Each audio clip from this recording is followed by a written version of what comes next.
What we're going to do in the next several videos is look at each of those 7 components, figure out what they look like in terms of their magnitude and phase on the Bode plots, and then once we know how to do each of those 7, we can use our log properties for addition and subtraction and just add and subtract the various plots in order to get an overall Bode plot for our transfer function. So the first term that we want to look at is the simplest, just our constant term k. And so we want to consider magnitude and phase information. But first, let me just write out sort of explicitly how we can talk about this in rectangular and polar form. So in general, if we have a complex number in rectangular form, we have something that looks like this, a plus jb. We saw in a previous video, convert this to polar form, and it becomes c angle with theta. So all of this we can represent graphically by drawing our complex plane, or our S-plane. So if we have our complex plane, we have a real axis and an imaginary axis. And so we can think about plotting these two different forms and getting the same thing. So for instance, if we have a positive A and a positive B, we're going to be at a point somewhere in the first quadrant. So if maybe this is A and this is B, so we'd be at some point that goes over to the right A on our real axis and then up B on our imaginary axis. So we get this point here in space. Now if we relate that to the polar form, that's going to be a magnitude of c at an angle theta. And so what this does is it relates it from the origin. So this distance from the origin would be c, and the angle up from our real axis would be theta. Okay, so that's just a brief review. If you have any further questions about that or you don't recall from previous classes, definitely let me know. So now let's think about our term that we're looking at here, our constant k. So our constant k is, of course, if we wanted to represent this as a complex number, we could say this is just plus j0. So it's on the real axis in that complex plane. And so, of course, we could represent this as in polar form as well. So if, depending on the value of k, in this case, if we assume it's positive for now, that's just going to be k angle with 0 because we're on the real axis.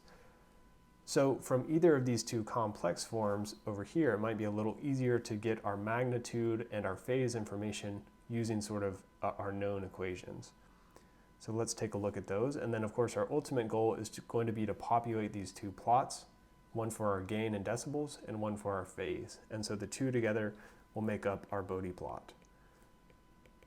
So first let's look at our magnitude.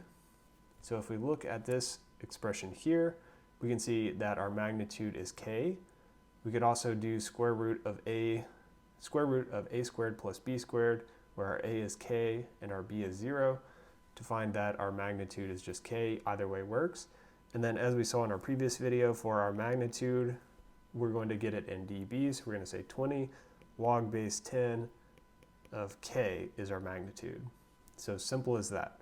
So what we do then is we come up here to our magnitude plot, and we say at some value that is 20 log base 10 of k, we have some value here that looks like this. So notice in this equation here, we have no dependence on frequency. And so that's expressed in this plot up here, where as we move left or right, we have no change in that gain. So now let's look at our phase information. So again, coming back to this here, we see that our phase is 0.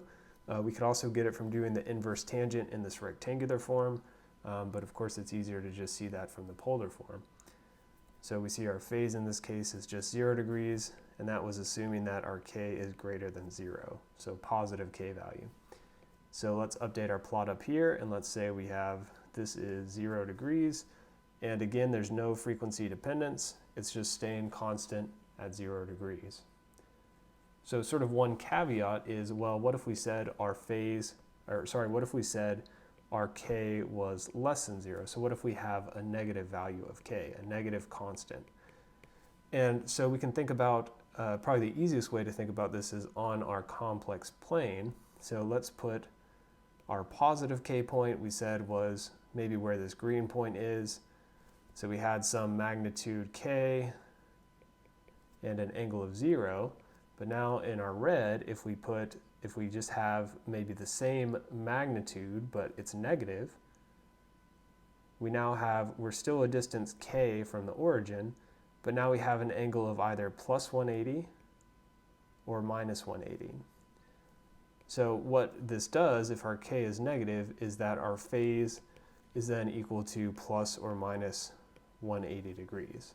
And so that would just change this phase plot, but regardless, we see that for both of these things we have no frequency dependence. And so this is the only one of our 7 items that isn't going to have any frequency dependence.